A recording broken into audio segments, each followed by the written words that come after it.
It took my coaching business 6 months to hit our first $10,000 month, but within a 30-day period, we were able to go from $10,000 to $100,000 a month, and 30 days later hit $160,000 a month. Just like I did, most coaches are stuck somewhere between here looking for some silver bullet strategy that's going to magically scale their business. But in today's video, I'm going to show you the exact actions that mathematically, if you can repeat, might be painful, but are going to guarantee you scale to $100,000 a month with your business. So the first phase out of the three for doing this is what I like to call the dog days. And this applies whether you're just starting your business or whether you're actually launching a new offer. And the goal behind the dog days is to get a product market fit. And the way that we're going to graduate from the dog days is by going ahead and collecting $10,000 in cash on the offer. This does not have to be in a given month, but it really is just the goal of just getting cash in the door and proving that this offer that we have can convert clients. Now, what you're actually going to want to do in this phase is very, very different from the second and third phase, which are more designed towards actually making your business money.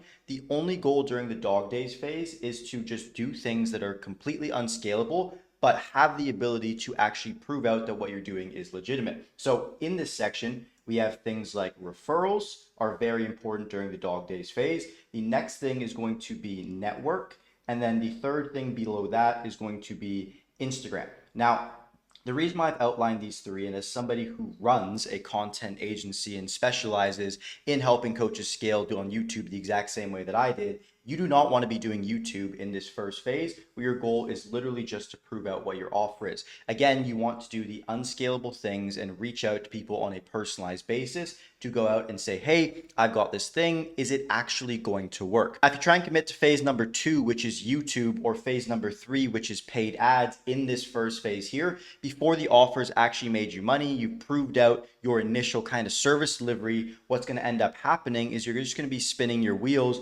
trying to commit to things to massively grow your business when you don't really have one in the first place. It's like pouring gasoline without having a car. It just doesn't make sense. So this first phase, what you really want to do is if you have referrals or if you have network, you want to reach out to everybody you know and everybody who you know, who they know, to actually just see if you can get someone on the offer. And the core word that if you want to get through this phase and graduate fast is actually going to be free, because giving things away for free is the honest way to get things to convert into paid very quickly, especially when you don't have proof and ways of building authority. So what I personally did, and you can actually see it on this channel, is when starting a new offer, I completely gave away a free offer where I help people with YouTube. And because of that, I was able to go from $0 to $10,000 a month, literally with no brand, nothing, within 30 days, just because I prioritized giving things away for free. And then from that point on, proving out the offer, converting them onto paid trials, collect my first $10,000, and then moving into phase number 2, which is going to be all focused on organic. Now, this is a funny one because what a lot of people will do is they'll go straight from the phase of proving their offer out, maybe signing on that first client, directly into phase number 3 here, which is going to be paid advertising. And what happens when you do that, it is the equivalent of jumping onto a hamster wheel and just now having to run for dear life for the however long you plan on running your business. Because what happens is in ads and in this referral kind of way, there's only a certain amount of people that you can get from your referral pool, from your network pool, from the cold outbound pool. It is finite, and it's also one-to-one leverage. Meaning, so you're going to reach out to one person and one person is going to respond back to you, which makes it very difficult to scale. Or with ads, you spend $1 here and you get X amount back. And you can make the argument, yes, you can spend $1, make $2 back until the end of time. However, it does get to a point of diminishing returns where, again, organic comes into play, because what makes organic unique outside of every other acquisition system is that it has the ability to exponentially compound. So you might only be paying $1,000 to a video editor or to a thumbnail designer per month, and that fixed cost is going to remain here. And hey, it might not run profitably for the first few months here. You might lose money, but if you can use the referrals and the paid ads to compensate that, or even just the referrals to compensate that, you're going to be able to exponentially scale to a point where now you're making exponential margin as the business continues to grow here. And you get to the point where you're now making exponentially more profit than anybody who just decided to go from phase 1 to 3 just like this. So the second phase, and if you really want to do this long term, hey, if you just want to get to $100,000 a month, flex a little bit, but just be broke and not actually get generational wealth and riches, hey, feel free to do that. But if you want to actually stay in this game for 5 years, 10 years, in order to dominate your given niche and whatnot, the only way that I've seen to do this is through YouTube. Now, I've seen people try to do these Instagram reels where they do like the talking head that has really no editing. That doesn't work so well, and I'll explain the reason why. So, these reels and things that you see people committing to only actually become effective in this third phase here, where you're looking for effective pieces of content to actually turn into ads.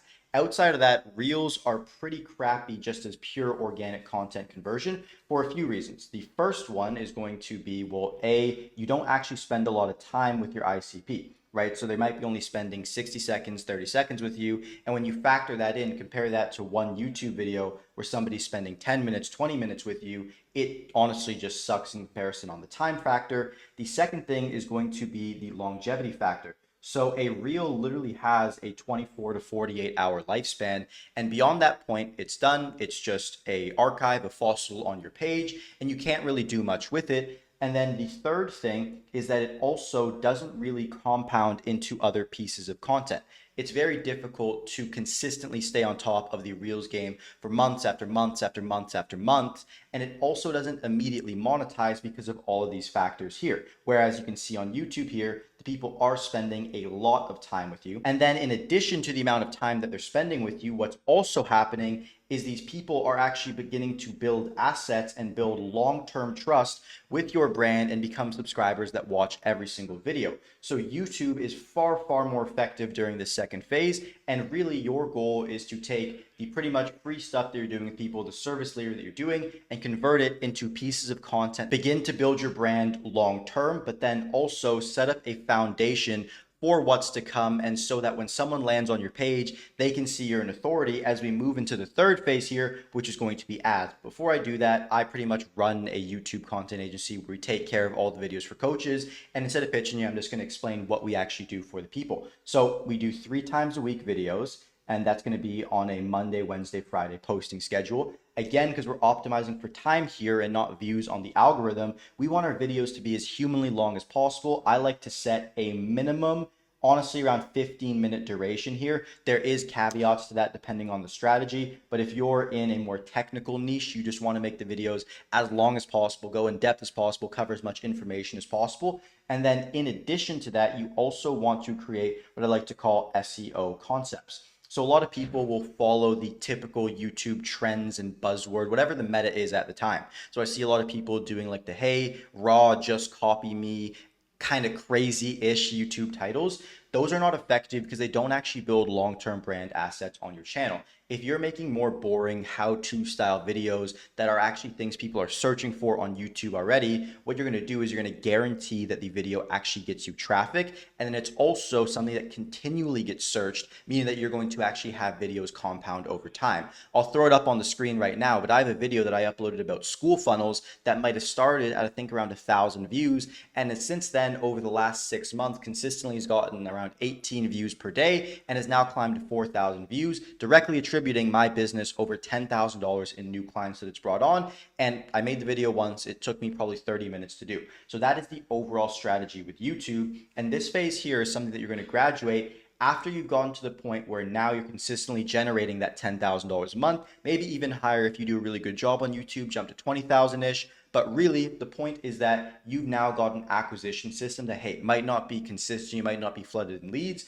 but you actually have brand authority so that when someone finds out about you, they're like, all right, this guy's good at what he does. Third, and only after you have completed the first step of building out a good offer through referral or outbound, and then also going through and doing YouTube content, you can go to probably what you've all been waiting for, trigger happy, get a bunch of revenue in quickly, which is paid ads. And I want to explain a paid ad strategy that aligns with both your short-term goals of scaling as quickly as possible, but then also B, your long-term goals of staying around in this game and actually winning long-term. Because again, what a lot of people will do is they'll either skip phase number 2 here and go straight to ads, or they'll just do phase number 2 wrong, or scale too hard in phase number 3. And then as a result, what ends up happening is they have these businesses where, hey, you might be doing like 250K a month. You might be doing, I've seen people doing $500,000 a month. And again, they're spending $300,000 a month. Or in some cases, they're spending even more than their actual ads are, and they're relying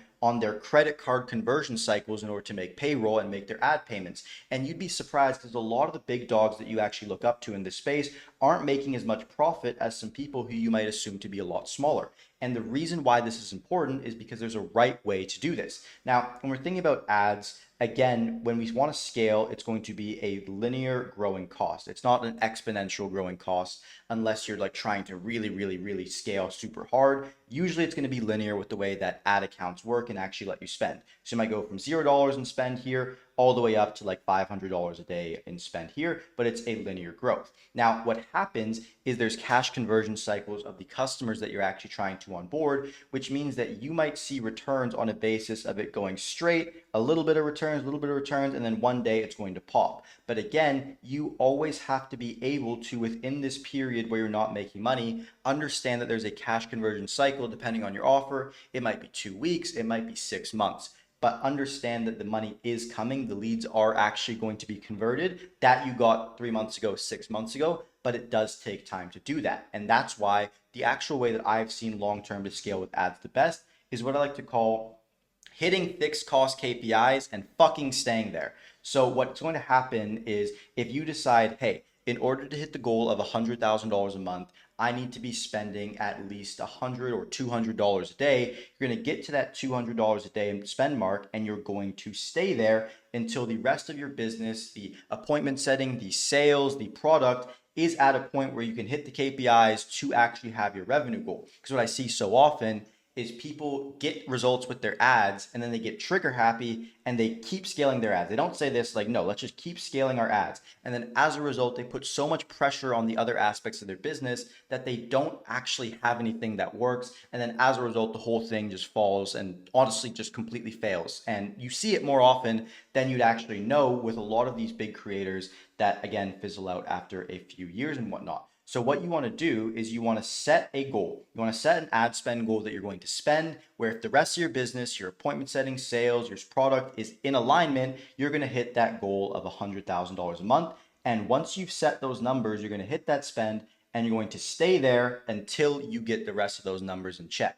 Now, obviously, if there is a caveat, you realize that the number you set in maybe the sales department was unrealistic, you can slightly change it here, but the goal is not to just absolutely Chad scale your ads to whatever KPI or millions that you think you're going to make. You want to set the goal of like, hey, I want to make $100,000 a month, and you're going to spend that much until you get to $100,000 a month, and you're not going to change it. You're not going to waver. And then what happens is that this YouTube thing here begins to exponentially compound as you're doing this. So what happens is, hey, you might be spending this $200 a day to hit $100,000 a month, but your YouTube has been slowly cooking in the background, and then it flies up, boom, and now you're making exponential profits. You can retire your entire bloodline. And that is how you hit $100,000 a month, but then actually compound it into building millions by setting the right fixed costs and understanding the unit economics and KPIs behind your business. Now, if you'd like help with this YouTube phase, I run a company, Seven Figure Creator here. That's an agency for coaches. We take care of the entire YouTube process